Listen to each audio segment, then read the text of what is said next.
Lincolnshire in Scotland. From Brewdog, we have James Watt and Martin Dickey. Welcome to the show, guys. Biggest mission today is just to make other people passionate about your state craft beers as we are. And now, the three-time winner of the Pennsylvania Association of Broadcasters Excellence in Broadcasting Award. The recipient of 2 Pennsylvania Associated Press Broadcasters Association Awards for Excellence, promoting and advancing the craft and microhome culture in Northeast PA. This is another edition of The Friday BeerBuzz! Yay! It's a beautiful day. The Friday Beer Buzz, powered by Sabatini's Pizza and Sabatini's Bottle Shop and Bar in Exeter. The area's greatest selection of rare craft and imported beers, growlers and crowlers, and 37 rotating drafts at Sabatini's Pizza and Sabatini's Bottle Shop and Bar, Wyoming Avenue in Exeter. We have Lindo Sabatini in the studio. Good morning, Lindo. Hello. Hello. Hello, Linda. Hello. How are things in your beer world? Things are great. That's good. That's good. Too bad we missed last week, but Yeah. Oh, yeah. You got frozen out. Morning. yeah, I would have much rather sit here and drink beer than do what I was doing, but that's fine. Chipping away at ice is never Chipping fun. away at ice and getting it's fun. We also have Bill from My Beer Buzz with us. Hi, Bill. Happy Friday. Happy Friday. Happy Friday. I stayed home last week, but Yeah, we all I bailed. didn't have any trouble up until I had to chip away at the driveway, which took like 3 days to get out. Yeah, if you don't do it early, you're there forever. That's how I think people sometimes relocate. You just stay because it's easier. Yeah. Just a I did theory. it early, I did it late, I ran out of Quick Joe ice melt, I ran out of everything and ended up just slamming away at it. So my wrists still hurt. Boy. You might want to get that checked out. My wrist hurt for about a day. I think you might have wrist issues. No, I don't know. Where are we starting here today? We're going to start with beer news.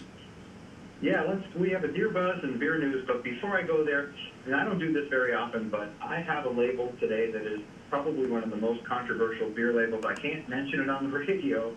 I would encourage you to go to mybeerbuzz.com and see what I'm talking about. It's about the 4th or 5th story down, and it's a real beer, and someone intends to produce it, and someone, I guess, is thinking they won't get a lot of grief for it. Okay, I got to tell you, this is check that out. I can't remember a time when I was like, I have to go right now. I need to know. While I'm on the air, I mean, I'll listen to you. Tell us what else is going on. No, that sounds awesome. Or scary and crazy. What else is going on? So we have a beer buzz. Our question today is a good one. It's one that I get asked quite often, and it's one that's very informative. I think it's great for the radio show. Cans versus bottles. And personally, I can say I prefer cans for most things. It is better at keeping light out, and light is the enemy of beer. You can drop them, you can ship them much cheaper. They're just better all around for me. I think more of them get recycled than glass. And the only downside I have found with cans is that it doesn't necessarily elevate the sort of prestige of the beer. When you come to a gathering or a party or a dinner and you have a big 750 or a big 2-liter beer bottle, it's impressive and it says something. When you come to that same party with a 4-pack of 16-ounce cans, it's not necessarily going to blow people away with how good it looks. Beyond that, you think about sitting on the beach. I don't want glass on the beach. Nobody wants glass on the beach. When you think about what gets colder faster, cans get colder faster, and again, it protects the beer. It absolutely keeps the light out. And I know people also think that cans, that they impart some flavor. That's no longer the case. If you went back 20, 30 years, maybe that was the case. No longer the case. Linda, would you have... BeerBuzz. Oh, 1 second. Linda, when you offer someone a beer, they give me they want a suggestion. Yeah. And you say, do you have to tell them it's a bottle or a can? A lot of people, and I don't mean to stereotype, but it's a lot of people that are older than me that don't want it in a can because they think they're going to get a metal tinny taste of the beer. I mean, as Bill was saying, that doesn't happen anymore because there is cans. If you tear a can in half, you're going to see a light blue color to the inside of the can. There's like a mylar filament on there, so the beer itself isn't touching the aluminum. It's actually it's in its own little area. So, I mean, if you don't want to drink out of a can, pour it in a glass. But the beer itself is going to be protected better, like Bill said.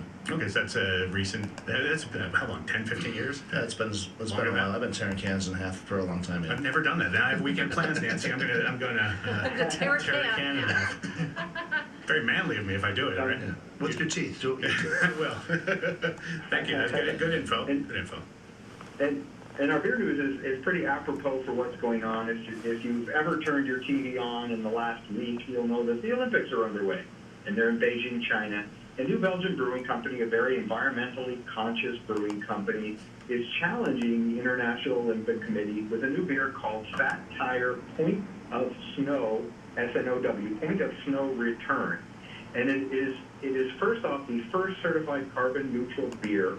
And they're calling on the IOC to require companies that are seeking to sponsor the Winter Games to work to protect the future of the Winter Olympic Games. And they are citing that more than half of all the cities that have previously hosted the Winter Olympics will be too hot and no longer able to host the Winter Olympics in the future. So they're crying out for climate change. I think that's a good thing. And I think it's an interesting angle because I've been watching some of the commercials, and I think some of the commercials are from very environmentally, well, there's that one, responsible companies, but some of them are certainly not. So watch for that beer. It's called Point of Snow Return. And our last two little tidbits of beer news today come to us from one of my favorite breweries, and that is Dogfish Head. Their Miami residency is producing a thing called Bosch Blonde.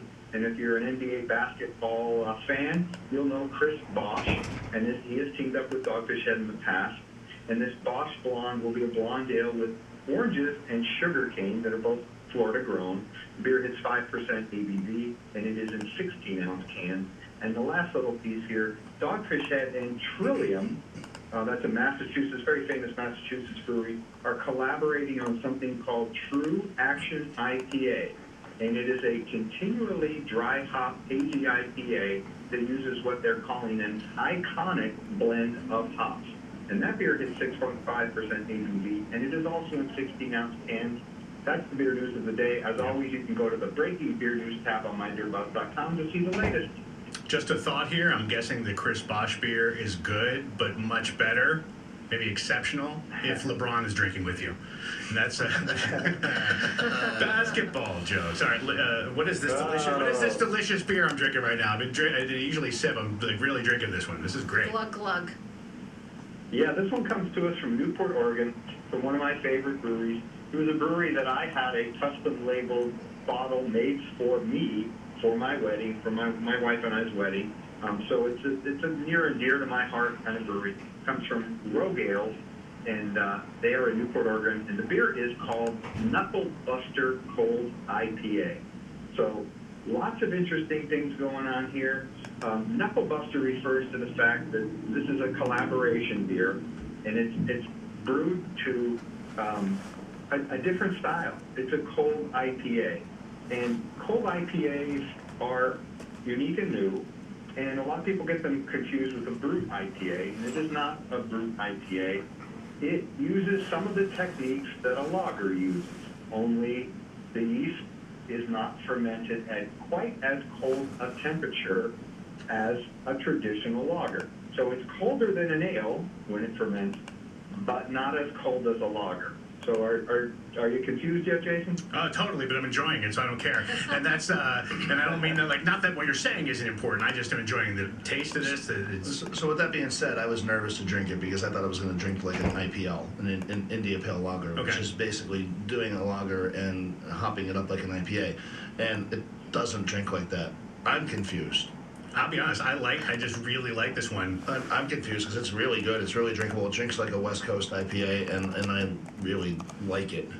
I just want to go in and say, give me a Knuckle Buster because it makes me feel tough. Yeah. I'm not tough, but it makes me feel it. You're really seeing more and more of these. I've had a few sent to me as samples, so they're very popular out there. Now, they are characterized by a higher ABV than a traditional, as Linda mentioned, an IPL. And the hop presence is much more prominent. And IPLs can be somewhat clumsy in their use of hops. Cold IPAs really stay in the IPA lane a little bit more. And again, they're fermented at cold temperatures for an ale, but not as cold as a lager. Really good. And I mentioned brewed IPAs. A brewed IPA is attenuated or fermented more thoroughly to where it comes out. But A cold IPA also shares many of these characteristics. That beer should be floral, it should be crisp, it should be clean, finishy, it should be very light bodied, it should be very refreshing, and just like a brewed IPA, it should be dry, but not to be confused with an IPL or a brewed IPA. So I describe myself often. This is great. I'm sorry. I really like this beer. Yeah, I really like this beer. I'm blown away because I mean most people know that I don't turn to IPAs as You're my a first Belgian choice. guy, right? Anymore, it's been mostly anything but IPAs because I don't like the hazy thing. Right. But Right. this, excuse me, this And one. the mouthfeel in this one, Yeah, it's I great. was just going to say, the mouthfeel in this one uses flaked rice. And so the body and mouthfeel should be different because they use that adjunct. And that adjunct is another characteristic of a cold IPA. Flaked rice. Doesn't. What is flaked rice? I mean, if you think about it, It's like rice, but flaked. I really don't know. Yeah. Yeah, it's just like, oh, It's okay. like cornflakes, only rice. Oh, Yeah. maybe. Yeah, I never really thought of that. So it's like, whatever. It's good. Nancy, I know Nancy's working remotely today. You're missing out. This is I'm really jealous. cool. I'm It's a very really- jealous of it's you guys. But really I'm easy just to wondering, drink. since it's something that Lindo really likes, Lindo, this is something that you may suggest to some of the customers. No, definitely. It's 6.1% alcohol. It's not too crazy. 60 IBUs. And I don't know. I really liked it. Now, unfortunately, we're not in the Texas market because if we were in the Texas market and you buy a 6-pack of this, there's 12 6-packs that have a gold coin stuck underneath the 6-pack holder. So when you buy it, you would get straight gold. But that's not happening here because we're not in Austin. Wait, just like 12? There's 12 random ones like Willy Wonka with the Willy, golden tickets? Willy Wonka, they took an actual gold coin. So you know how the 6-pack holders have the hard plastic things on them yeah. now? So you buy that, you take it home, you crack the beer out, and a gold coin flies in your lap. Ooh. Yeah, it's never happened before to me. That's great. It's a collaboration with Revival Cycles in Austin, and they make hand-built motorcycles. And the beer is dedicated to long nights and stripped bulbs, and that's where the Knuckle Buster comes from. A rope's been around since '88. They not only make spirits and beer and cider and soda, they have their own farm, they make their own grain. It's a really great story. I thought you were saying long nights and strip clubs, but I gotta be honest, that's where I thought you were going. I'm hearing a different side of Bill. I didn't know. But no, it's. No, but that there's- label I mentioned earlier, you can go find it. And as always, this all goes really well with pizza and other foods because obviously, Lindo, with the Super Bowl Yeah. this weekend, you'll be selling lots of beer and pizza. is that this weekend? Yes, it is, I know. And Valentine's Day, too. What the heck? Are there any like special, like, hey, if you're gonna order, pre-order? Because I know a lot of places are doing pre-orders only. Yeah, no, we're not playing that game. So, Okay. I mean, more importantly to me, what we're doing, I mean, the Super Bowl, okay, yeah, that's great. It's a lot of business for us, but it's jam-packed into 2 hours. So it's a very hectic time. Right. We have really nice Valentine's Day gifts. We made a bunch of Valentine's beer baskets that come with chocolate, really nice. So if you need a Valentine's Day gift, that's Nice. Yeah, we're ready for you. All right. Oh, this that's is- awesome. And again, I Sounds really cool. just got a message on Facebook. It's the beer today, Rogue. It's Rogue Brewery or Rogue. Rogue Ales, yeah, Rogue. Rogue And Ales. it's Knuckle Knuckle Buster Cold IPA. Revive. It's good. So get to Lindo's and you can get pizza, you can get a gift basket. That is a really very novel gift. I think that's pretty cool. All at Sabatini's. They are the sponsor of the Friday Beer Buzz. Sabatini's Pizza and Sabatini's Bottle Shop and Bar in Exeter. Bill, again, we'll let people know if they want to see that racy label, they can go to mybeerbuzz.com so they can check it out. Have a great weekend. Have a good weekend and have a good Valentine's Day. All right. Yeah, you Thanks. too. And you too, Lindo. Sabatini's, the area's greatest selection of rare craft and imported beers. Growlers and Crowlers and 37 rotating drafts at Sabatini's Pizza and Sabatini's Bottle Shop and Bar, Wyoming Avenue in Exeter. The Friday Beer Buzz, bringing good beers and good people together.